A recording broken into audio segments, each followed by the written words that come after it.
My name's Lance Kane. I also go by Robot Operator whenever you're looking at my GitHub.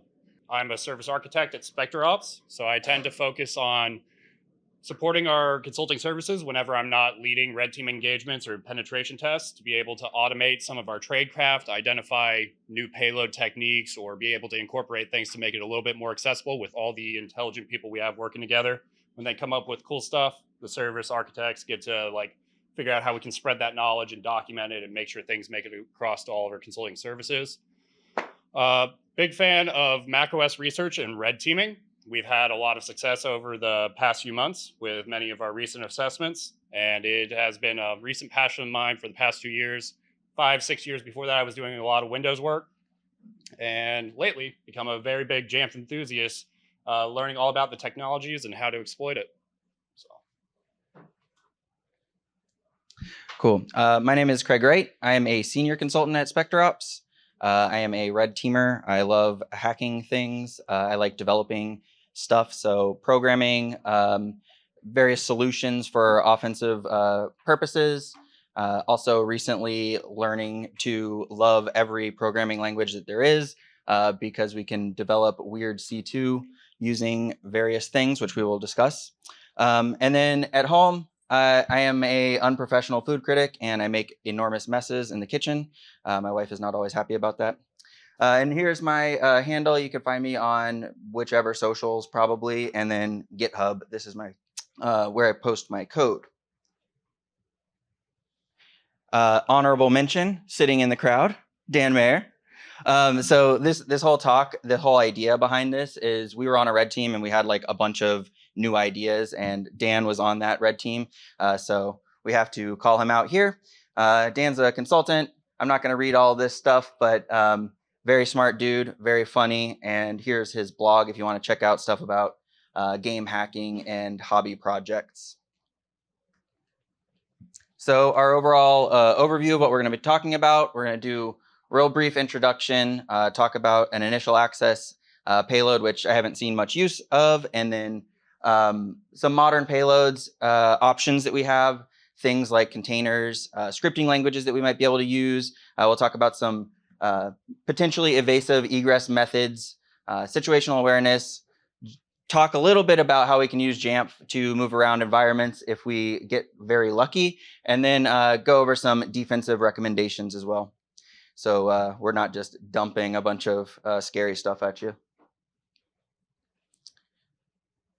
Introduction. So the macOS space is still not quite as large as the Windows space, but this is typically you're going to see clients or organizations such as like the FANG type or the startups, which are going to be using macOS predominantly in their environments. Also, developers tend to love macOS, I think, because they're a little bit shiny. We can expect that the type of user that's going to be using a macOS is possibly going to have additional access that standard, finance people may not have or HR may not have. So targeting these systems can be extremely valuable. We have a very mature defensive space in terms of Windows, but not quite as much in Mac.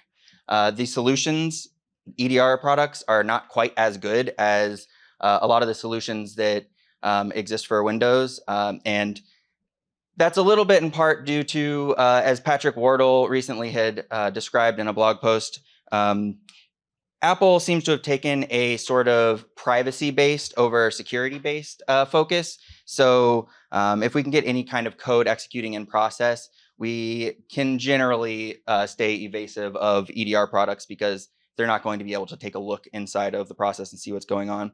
They're going to be basing it on whatever the process is doing to other things on the system. So this is basically the attack path that we ran through on our assessment. It's not exactly what we did, but it's essentially what we did. We had a malicious homebrew tap that we created, which we delivered as a phishing payload, executed on a system.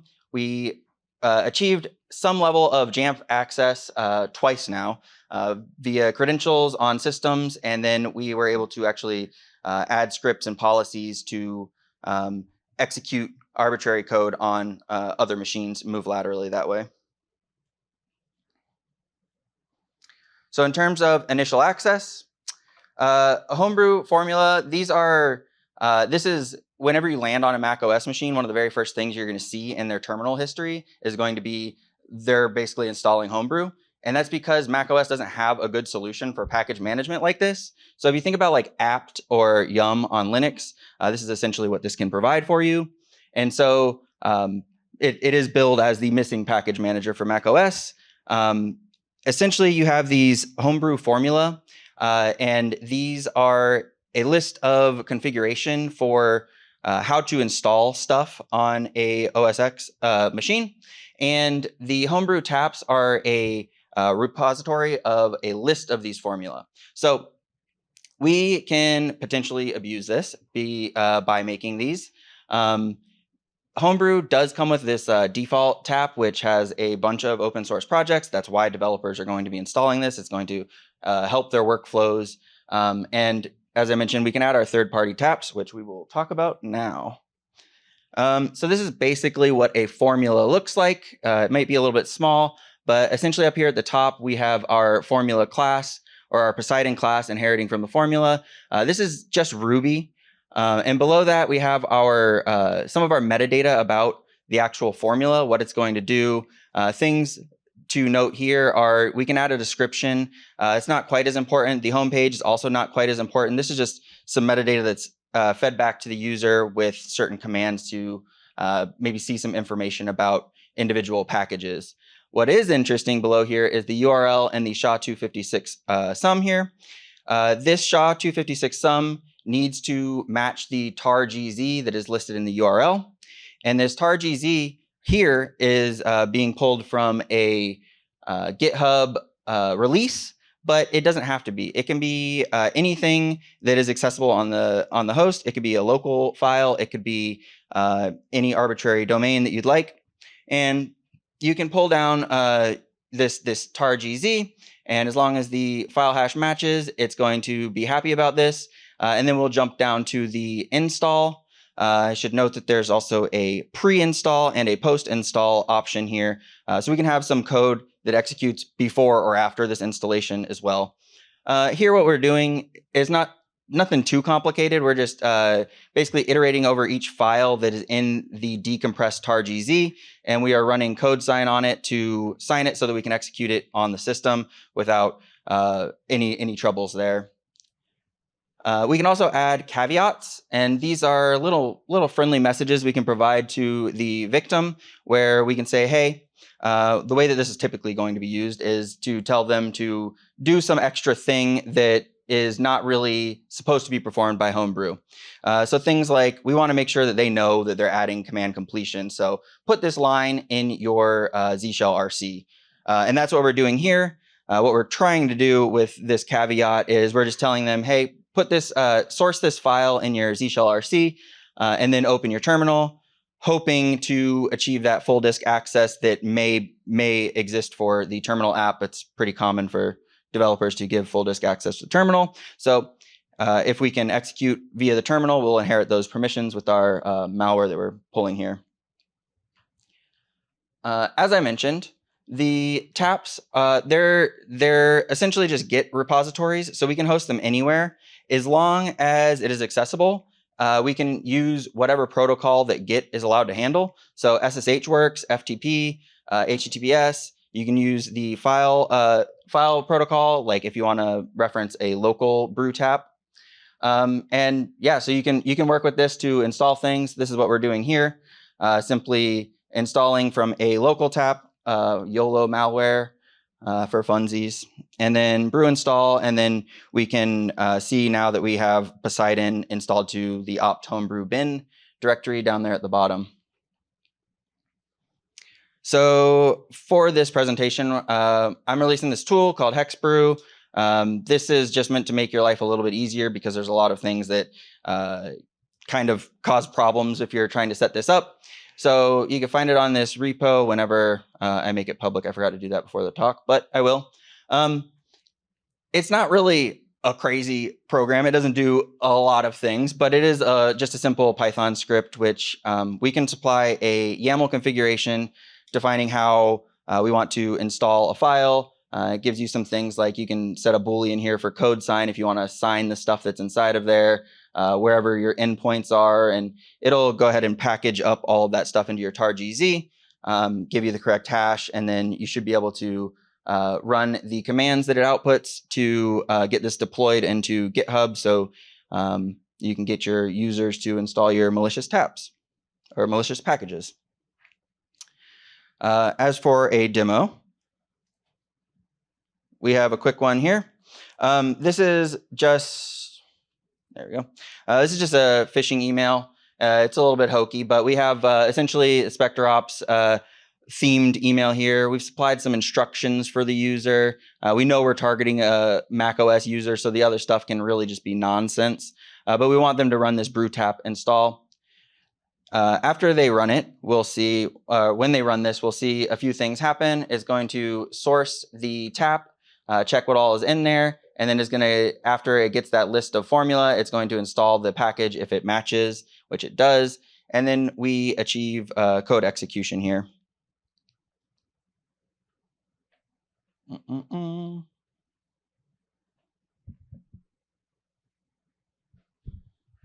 Yay, Mythic.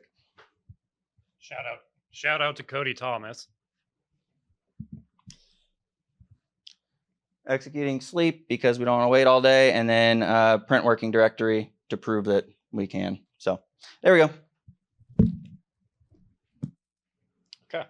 So having discussed modern payload, having discussed the initial access methods, we have a couple takes on modern payloads, things that we've been able to incorporate and have pretty much gone undetected in multiple red team assessments over the course of the past 6 months, if not a year, with a lot of our actions, at least from technical controls. We have had those one-off instances of like users that'll sit there and eventually identify, maybe this process is running a little bit long, but this is bypass. Many of these techniques have bypassed a lot of EDR defenses. Think of the top big four that you can think of, and we've probably run up against them and had a lot of good amount of success living for like 5 out of 6 weeks in client environments undetected, whether laterally moving or initial access.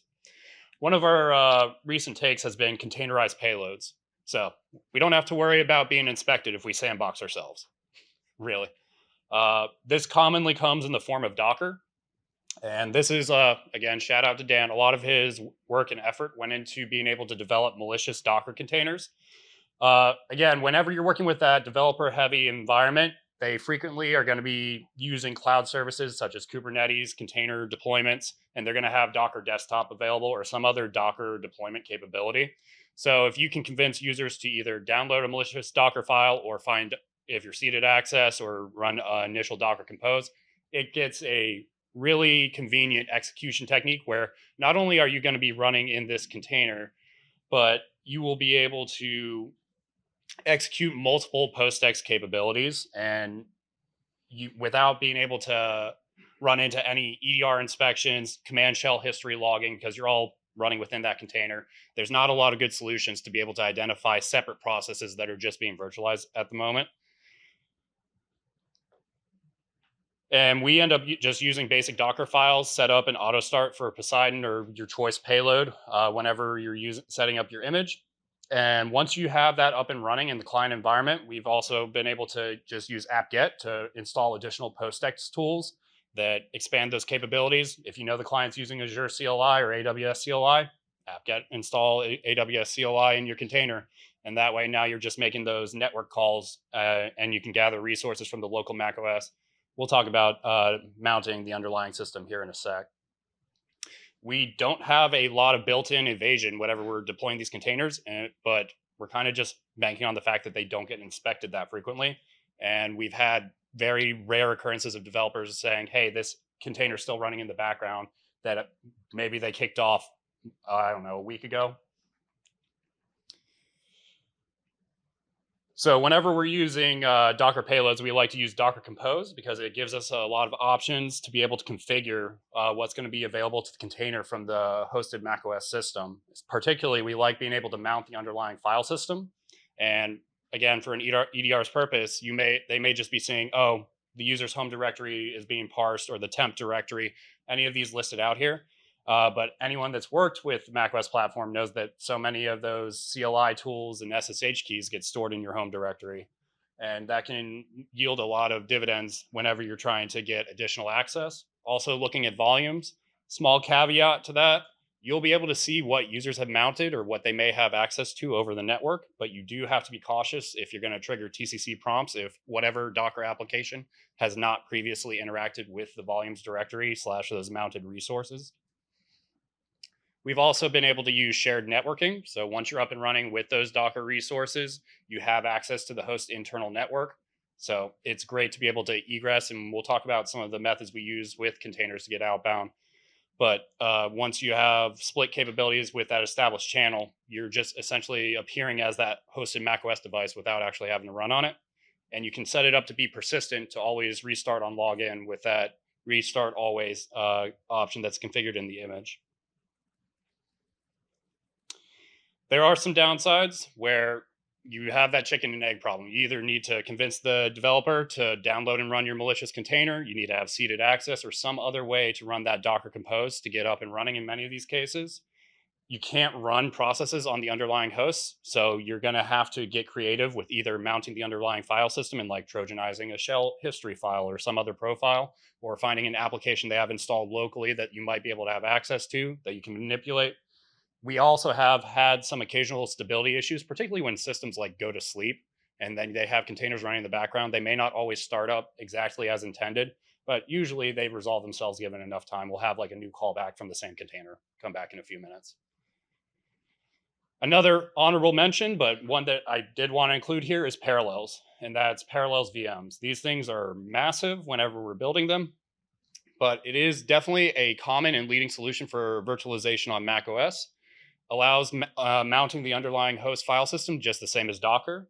We run into many situations where we can mount the underlying host file system and have more access just by the implicit grants given to Parallels whenever it's initially deployed, compared to Docker, where you might get those TCC prompts for users that may not have shared their documents directory or something like that previously. But it evades detection because, again, when you're accessing local files, it looks like, oh, the Parallels application that previously asked for permission to documents and downloads is just doing it again. It's not aware of which VM or which execution context is necessarily doing that. Drawbacks, like I said, the VMs are huge. If you go with Windows and Linux ones, those can be somewhere close to like 5 or 10 gigabytes. If you're talking about Mac OS, this is 30 gigabytes. So this is definitely a seeded access option if you do go this route, or you really, really, really are very good at socially engineering a developer into pulling this big old file. Best suited whenever you know that you want to have persistent access. We've been able to set up cron jobs in the past that keep these VMs up and running and give a little bit more stability. And we've even had persistence where like systems were taken offline, put in a closet for like 2 weeks, and then they came back online. And because of the way Parallels allows you to set up the configuration file for the VM, it just auto kicks on in the background running in headless mode. So that was really convenient. Another option outside of our containers that we've been using heavily is scripted payloads. Essentially, on macOS, there's been this big push where you have code signing requirements and enforcements, especially with the shift towards ARM, that makes it less feasible to get like random binaries uploaded and run, or you have to end up ad hoc signing them or doing some additional manipulations to get your untrusted code running. But luckily, the platform still offers plenty of options to run scripts or in whatever format you want using either third-party or Apple-signed binaries. Python, everyone had a big upheaval and like there was a lot of pushback when Apple initially pulled it from the platform. If anyone's tried running Python on a brand new macOS system, you'll notice it has to do like Xcode tools install by default if you're not like brew installing. So it's available. It just has to be reinstalled. And apparently everyone keeps putting it back, or at least that's what happens in most of the environments we come across. So Python is extremely extensible, has so much code support and modules that it makes it very flexible and easy to do very bad things running in the Python processes. You end up doing things like creating web requests, accessing files, spawning sub-processes, and these are all things that developers do anyways whenever they're running their Python scripts or running any of those projects normally. Whenever we want to come up with a good Python payload, we usually look for public projects that we end up forking, or we clone internally if we're working with the internal portion of a client environment.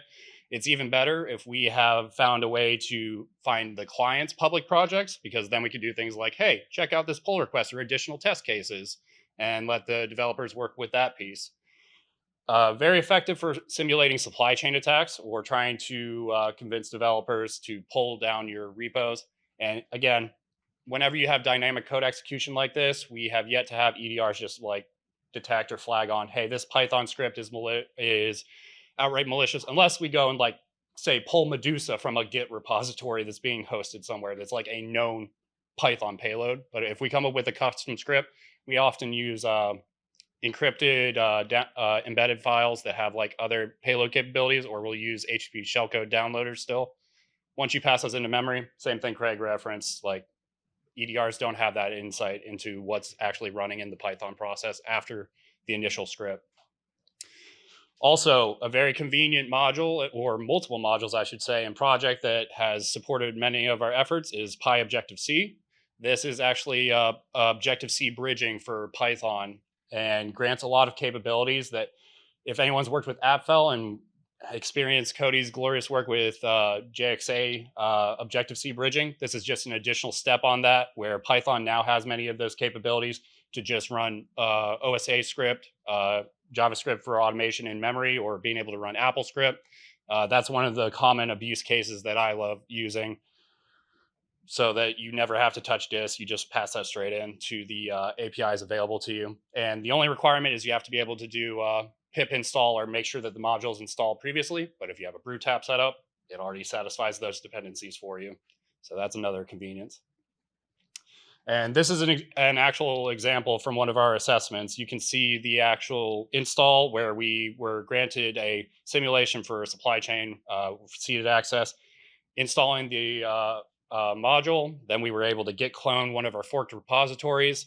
And once we changed there, we decided to run one of the tests. The rightmost image doesn't do justice. You would actually see many, many, many lines of encrypted XOR content rather than just the couple there. But all of this was run, no EDR detections, no issues whatsoever, and we got our initial callback. You can see some of the compilation for the script and actions being performed towards the bottom. Another great option, while we were working on a red team together, I asked Craig that could you get us a Perl script, or can you get us a payload working in Perl? And he delivered. So Perl is natively available, code signed by Apple, and it is just crazy enough to work. Like, this thing was used for like text parsing and syntax evaluation back in its heydays. It's not super common anymore, but it is running code in an Apple signed binary. And again, dynamic execution for scripting languages, EDRs don't care at the moment, or at least I shouldn't say don't care, they don't detect it. There's plenty of ways that you can execute Perl scripts on Mac OS. Again, you can embed malicious content to have secondary payloads. We end up just having an agent that was redevved on the spot when we first needed it, and we've used it in subsequent engagements to great success. But you can call Perl. You can use prove, which is a built-in another built-in binary that's doing unit testing for Perl, and you can just reference any local files. You can shebang it, make it executable if you want to just have your standalone file. And you can also, really cool feature is being able to extend capabilities once it's already running in memory with like do Perl, and being able to require or reference other Perl files. We actually had Craig build out additional egress capabilities live while we had his callbacks coming in, and like just build out an addition second stage Perl script we dropped, referenced, and now we were able to do some unique egress. I think we'll be talking about in a little bit. And then here's some examples with Perl of interacting with the OS. These are all the first four are all kind of similar methods where you can just be able to subshell or shell out if you want to be able to execute any of those built-in commands. The bottom one is one of my favorites, where you can actually inline or execute C code within many of your Perl scripts. So that gives you some additional native capabilities if you want to hit those APIs. And with that, over to egress. Cool. So we have several different ways that we can get code execution, but how are we actually going to get any data in and out of the network? So one of the solutions that we have used pretty successfully is VPNs. So if you have enough insight into the organization that you are targeting, you might have an idea about how they're operating with their customers, and if that involves using a VPN to connect to maybe more sensitive environments, or if it's a product team, maybe they have to VPN over here to assist with some kind of troubleshooting. These kinds of situations, you might have your VPN traffic blend right in. And if we use some of the features built into the C2 profiles for things in Mythic, we can supply multiple endpoints here. So in the case that our VPN fails for some reason, we can fail over to a new endpoint and have our direct outbound HTTPS as opposed to using our VPN. There is some evasive things that are nice about this. If you are encrypting full tunnel your traffic out, there's not any kind of inspection that they can do to prevent this. And so we can encapsulate our traffic, send it out, and not have to worry about any kind of network detections that we might see for a Mythic agent or something. This is potentially not going to be inspected in the same way, just based on whatever's going on in the environment, essentially. The open source solution that we recommend or that we've used is OpenVPN. You can find many blog posts, or you can hit up your boy Claude or ChatGPT to help you out with the setup. But it's not very complicated. You can stand up an OpenVPN server in maybe 30 minutes or less. And what we can do with this is we can actually push down a route to the VPN client that's connecting back to us, where we tell it that we only want you to route this IP address through the VPN. Everything else live on the network. We can use this with a lot of success inside of a containerized payload, because from there we can still access the internal network from the Docker container, but we will also be able to send our traffic out the OpenVPN, and we won't have to deal with as much installation setup for the victim. We can also set the number of clients that we want to actually be able to connect back to us. So if we're using a single cert and key for the user to connect to us, we have the ability to sort of maybe prevent incident response from fully seeing what's going on with our Docker payloads if they identify it. The next egress method that we're going to talk about is AWS tags. I really like this idea. Essentially, AWS tags are a way that everybody is probably familiar with tags, but it's essentially a key value pair that you can apply to resources. This exists outside of just AWS. I mean, you think Azure or any other SaaS solution probably has some form of tagging on their resources. The way that you'll see people use this is they'll typically define maybe like what environment this belongs to, or what version, or who's responsible for maintaining, and they'll set these values into these key value pairs. But we can write to these, and it's going to use this EC2 US East 1 Amazon AWS. So when you use the AWS CLI to list your EC2 instances, you're going to be reaching out to this top one. This is a generic management host name, compared to down below where we have our actual EC2 instance that we're going to be modifying the tags on. We're not going to be reaching out to that DNS name. We're reaching out to that generic one. So we can pretty well hide in the network if they're using AWS. We'll just make a bunch of requests. Essentially, this works this way, where we have our attacker write a command to the EC2 service tags. Then we come back with our agent periodically, check and see if there's any new tasking, read the command, execute it, write back the output, and then we read it. We're almost using the tags as like a message queue of sorts. There are a few limitations here. EC2 specifically is limited to 50 tags. I think S3 buckets you could also use. The bucket itself is limited to 25 tags, but the objects inside of it are limited to 50. So you'll have to do some exploration depending on what you're trying to look like.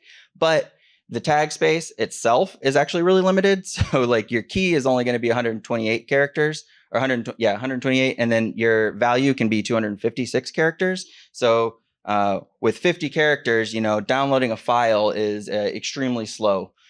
So you should know that it's not the most snappy C2. Also, if AWS is not being used in the environment, this is probably going to look pretty sketch. So in terms of situational awareness, so after we land on a host, obviously we want to start poking around, see what we can do. This file here, this preferences plist, we can use this to get information about like the host name, things like that, the like networking stuff. So like if we're running inside of that containerized payload, we're not always going to have this information. We're not going to know, are we connected to the VPN right now? Are we able to access, or do we have like an idea of what like CIDR ranges to start maybe scanning or looking at? And so we can get this information from this file here, which is pretty awesome. This is, maybe a more stealthy alternative to running hostname or ifconfig. For full disk access, this is one of the things that we want to know almost all the time. We need to find out what files we can touch without prompting the user. So that TCC database, which is going to pop whenever you try and access documents or downloads or whatever, we want to try and avoid that if we can. So if we look at this file here and we try and download this file and we can see the contents of it, that will indicate that we have full disk access without actually popping that prompt. You need full disk access to access this file, but it is not TCC protected in the same way. So if you're running as root and we have full disk access, we basically do whatever we want to any files anywhere on the system. So that's pretty awesome. And then in terms of like exfiltration or creating files, executing things, like we're going back to standard POSIX stuff. So if you have full disk access, do you actually have read, write, or execute? That will depend on if you can actually modify the file. Shell history. This is any red teamers probably know this is a really, really valuable place to start looking. You can find all kinds of stuff. In terms of situational awareness, we want to know how the user is using their machine, right? And so if we can see the types of programs they're using, maybe they're using the AWS CLI, maybe they're using kubectl, we know where we can start looking next for valuable information like credentials. But we'll also find passwords, API keys, all kinds of stuff like that. And even Jamf credentials, which is pretty awesome. In terms of so Apple is trying to be very helpful to you. And so what they do is they store an entire output of the commands you've run and the output from those commands in this Z Shell sessions folder. And that's so when you reboot your machine or whatever and open your terminal, you can get your history back like that. So this is a great place to look. This is periodically overwritten or cleared, so you'll have to keep that in mind as well. SSH, I feel like we all know what SSH is, but it's the secure shell. This allows us to interact with other hosts, maybe transfer files. This directory, this .ssh directory, is not TCC protected, so we can go right in there and steal anything in there, and then look at the other files like the known hosts file to see where this user regularly is moving around to, how they're using SSH. We could also look for the config file and see, is there any custom configuration that they've created for how they access GitHub or other internal resources potentially. And then obviously, if it's not password protected, we can use it for whatever we want. So we can move right away if we need to. Kubernetes. So as we talked about, macOS devices are typically used by developers. Developers more and more these days are using Kubernetes, it seems like. So we can look here in this .kube directory in the home directory of the user's home directory. And this config file will contain things like credentials, certificates, endpoints, all this kind of information that is super valuable and potentially still valid. So we can move to any of these hosts, interact with any of these clusters as long as the API control plane is available for us. And yeah, again, not TCC protected. We're not going to have to worry about popping that prompt. And we have a demo here.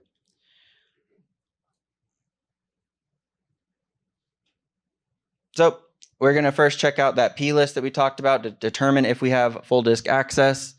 What you should do here is download, and if you download and you can see the content we catted here, we realized that this was not correct. It's going to give this to you even if you do have access to it. So you have to download it. But when you download it, if you can see the contents, that means you have full disk access. If you cannot, which we know we don't, you will get a failure there.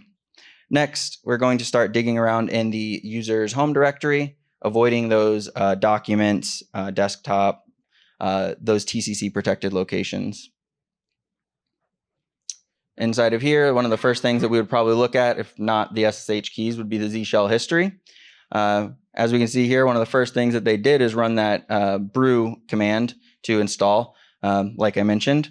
We can also see that they have, they're listing this Google Drive directory. These cloud drives are very, very valuable too. So we can go ahead and start checking that out. We found all kinds of stuff in these drives. There's Box, there's Google Drive, there's several of them, but if you see these kinds of things, they're always good to take a look at. And then digging down in here, more directories.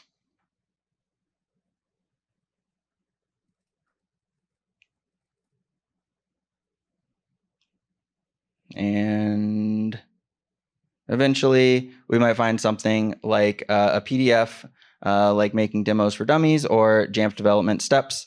And then we can download that PDF and take a look and see what's going on in there. Spoiler alert, it's creds because it helped to tie into the lateral movement section next.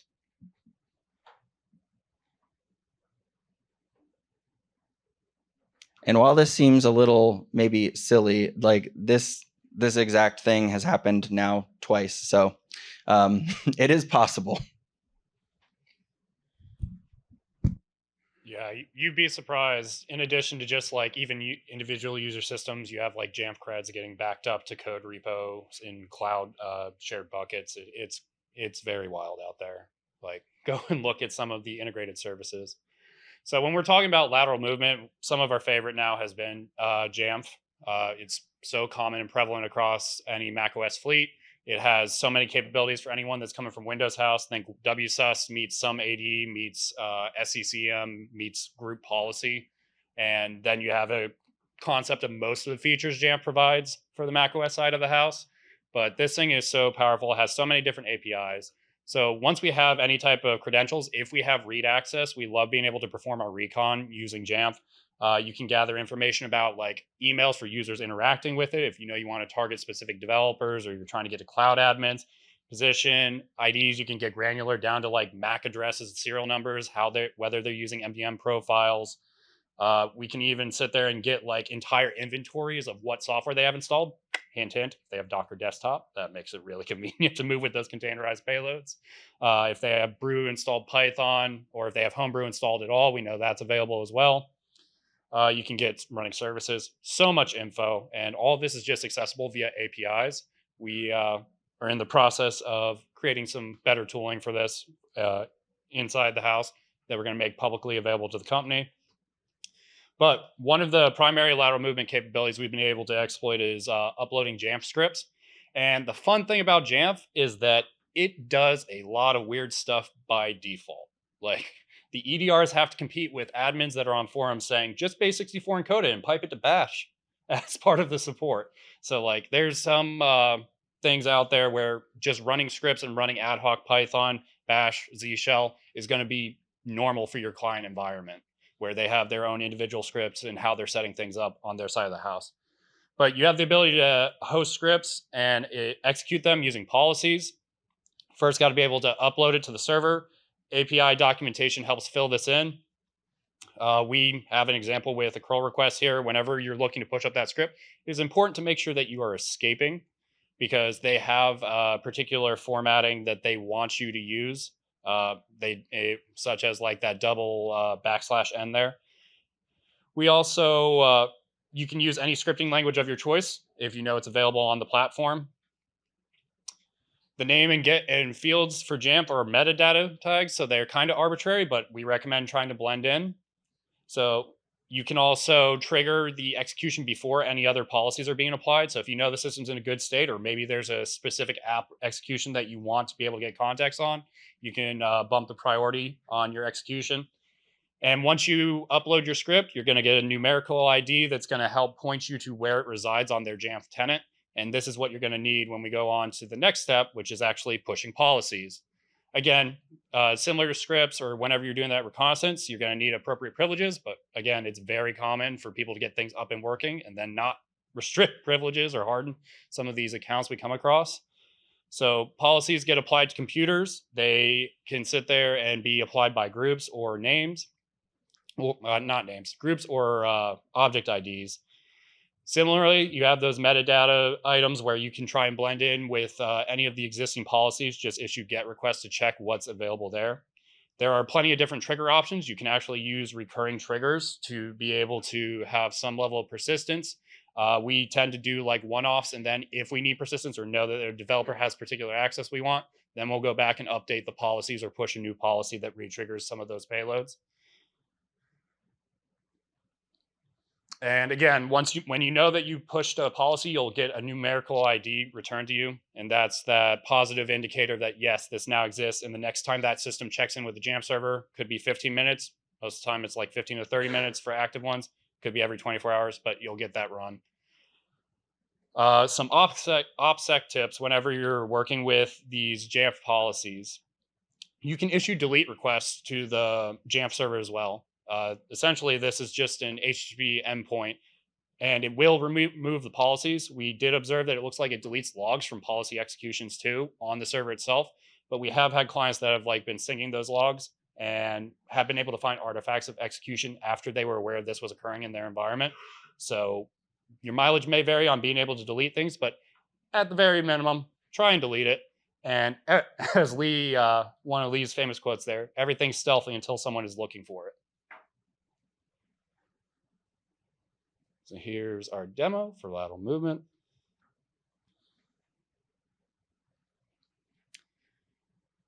So we're just saving those creds that were available in the PDF. Again, a little bit of a contrived demo, but this was built up using our local lab environment. If you want to go ahead and grab those creds and find some way to get execution, I applaud you because you made it into my home network. Good job. Eve is actually an internal project that I'm working on to be able to automate common attack paths through Jamf. I'm hoping to be able to release it later this year, but this is our automation technique whenever we're looking to grab those tokens and start checking out privileges and looking to see what we're able to do in the Jamf tenant and hopefully be able to perform some of those lateral movement capabilities we've done in the past. In this case, we're using a local on-site Jamf server, and we're checking out the privileges using that recently retrieved token.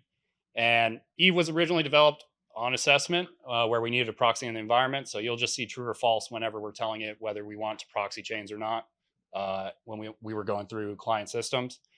When you're looking at this output, you get a lot of details on like the account that you're interacting in the context of, email, and what we're really interested in is privileges.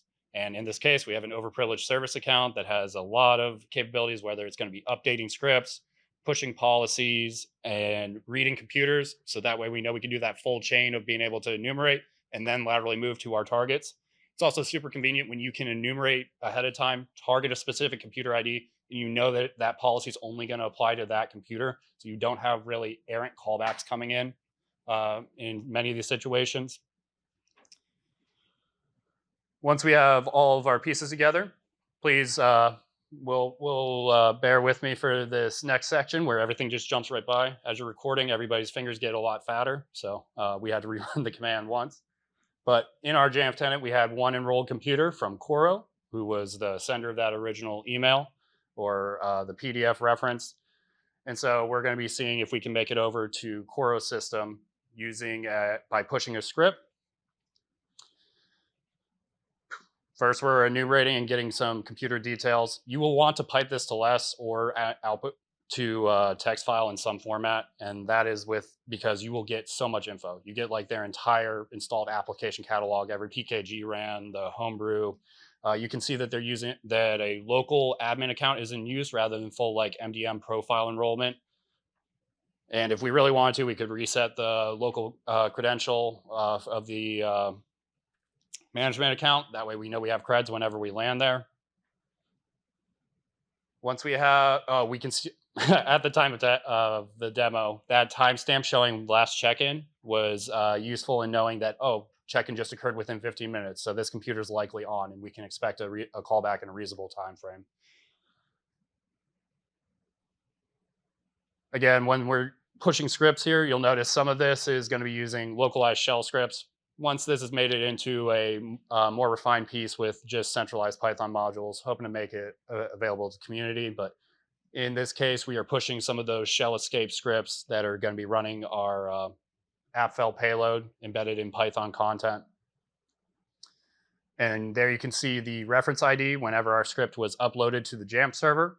And so we're going to need to be able to use that whenever we're looking to push a policy next, similar to the example that was demonstrated where you embed that specific script ID and the target computer ID that you're going after. Demo policy, good tradecraft. Please take note.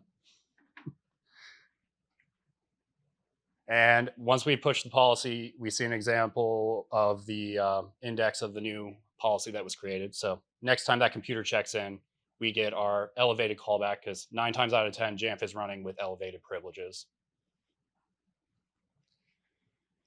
So running a little short on time, but we're going to hit some defensive recommendations so we're not just saying all this stuff and leaving you to your own devices.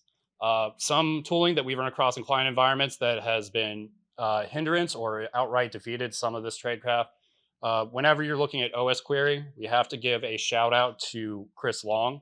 He developed the capability to be able to do file monitoring and access event enumeration so that you can essentially audit your entire macOS enterprise. You can see the quote up here for turning everything into a honeypot. But using that ES process file events, you can look for anomalous activity.